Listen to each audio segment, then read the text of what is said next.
Hola chicos, espero todos se encuentren muy bien. Los saluda su profesor Diego Martínez. El día de hoy continuaremos con el curso de Derecho 2 con los temas de Derecho Penal. El tema que veremos a continuación será el de Teoría Pentatónica del Delito. Los elementos que lo conforman es la conducta, la tipicidad, la antijuricidad, culpabilidad y punibilidad. Para muchos autores, desde la reforma realizada en materia penal en el 2008, se considera que la punibilidad ya no entraría como uno de los elementos que conforman el delito. Está quedando solamente con 4 elementos, pero lo revisaremos los 5 elementos como se realizaba anteriormente. Para el análisis de la descripción del delito se deberá tener precisa la diferencia entre los delitos instantáneos, continuos o permanentes y continuados.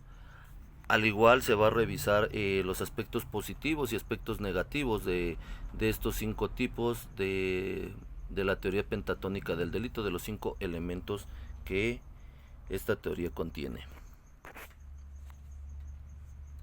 Delito instantáneo. Cuando la consumación se agota en el mismo momento en que se ha realizado todos los elementos de la descripción legal, como en el caso de el sujeto disparó el arma de fuego e inmediatamente priva de la vida a su víctima. Se consumó en su totalidad. Es por eso que es instantáneo. Todos los elementos que integran el delito se consuman en una sola acción. Permanente o continuo. Cuando se transgrede el mismo precepto legal y la consumación se prolonga en el tiempo, como en el caso del secuestro. En este delito la víctima está privada de su libertad y la violación de este bien jurídico se prolonga en el tiempo hasta que aquella es liberada. A diferencia del otro tipo de delito, el permanente o continuo dura un indeterminado tiempo, ya que el secuestro no se maneja instantáneamente. Realizas una acción que se puede prolongar durante el tiempo hasta que obtienes tu liberación. Esto no es un tiempo ya establecido, es un tiempo que en casos puede ser muy breve o puede alargarse muchísimo tiempo. Es por eso que se le da el nombre de permanente o continuo. El siguiente tipo es el delito continuado. Cuando con unidad de propósitos delictivos, pluralidad de conductas e identidad de sujetos activos se concretan los elementos de un mismo tipo penal. Esta clase de delito es una ficción legal porque se cometen varios delitos, pero por la unidad en el sujeto activo, pasivo y propósito delictivo se puede decir que solamente se realizó un delito, como por ejemplo tenemos el delito de violación. Cuando el individuo se apodera en diversos días de la misma persona, imponiéndole miedo, en virtud de que el sujeto que comete el delito es el mismo, quien además tiene el mismo propósito delictivo y la víctima es la misma, el delito es continuado y por lo tanto se entenderá que el individuo solamente ha cometido un solo delito. Esto se da en varios tipos de delitos que se cometen repetitivamente, pero deben de tener ese elemento, que siempre sea la misma víctima, que sea el mismo delito y que sea el mismo delincuente para que se cumpla esta situación de un delito continuado. Existe también esta cuestión de la ausencia de conducta. Es el aspecto negativo. Cuando existe la conducta, es uno de los primeros elementos que debe de existir para que se cometa el delito. Y su elemento negativo es cuando existe la ausencia de conducta. Son situaciones en las que el sujeto dañó o puso en peligro un bien jurídico protegido, pero en virtud de que la voluntad de la gente es inexistente, el delito se excluirá. Fuerza física exterior e irresistible es uno de las causas por las que puede existir la ausencia de conducta. Un ejemplo de esta cuestión de la fuerza física exterior e irresistible es este.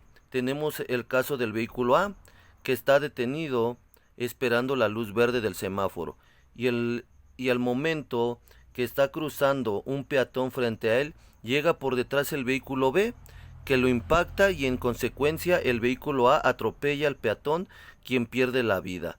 En este caso se presenta la ausencia de conducta a favor del vehículo A, porque el vehículo que conducía recibió una fuerza física exterior e irresistible al momento que fue impactado, por lo tanto opera el aspecto negativo de la conducta o hecho, porque en el caso concreto no intervino la voluntad del conductor.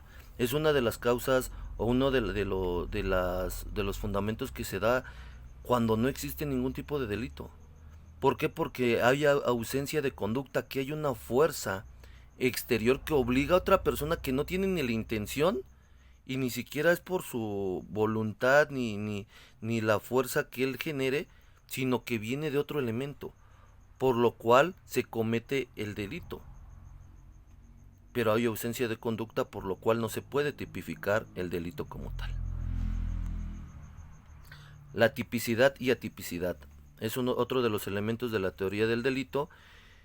¿A qué nos referimos con esto? Existe lo que se denomina el tipo delictivo, que es la descripción que la ley hace de una conducta o hecho que estima antijurídico y digno de una sanción penal. Estas deben de estar escritas forzosamente en un código, en el Código Penal, de hecho, forzosamente.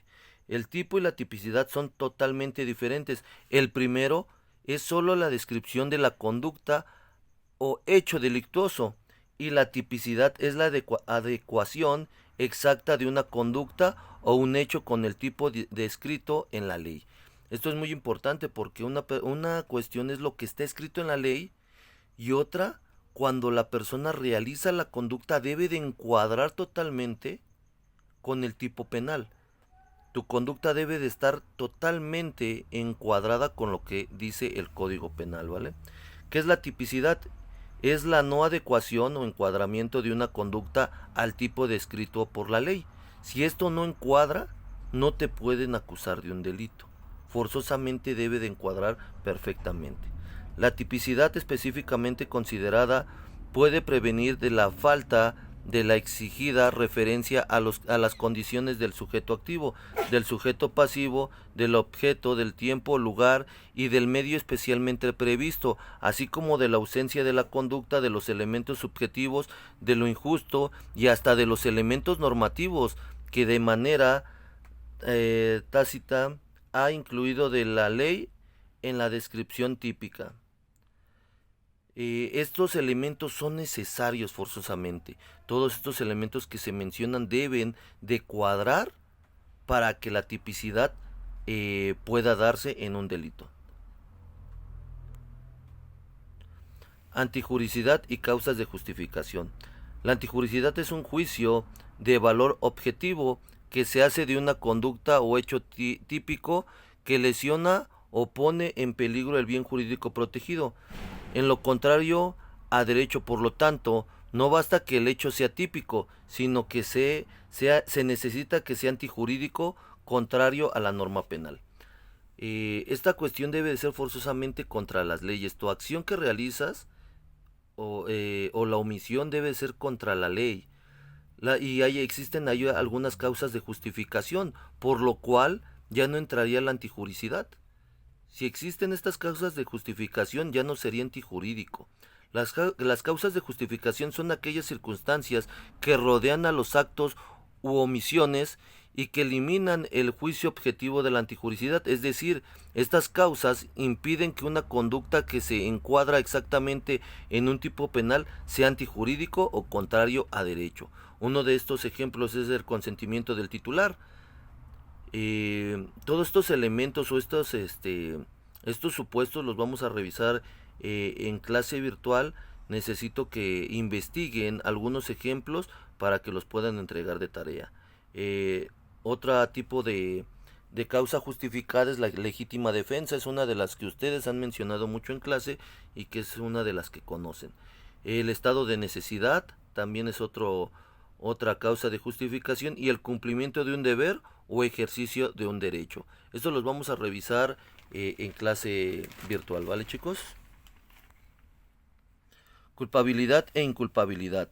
Esto lo habíamos revisado cuando una persona puede ser culpable o no. Esto tiene que ver con los elementos del delito. Debe de haber un elemento psíquico y un elemento material. pero existe el elemento psíquico que es la intención.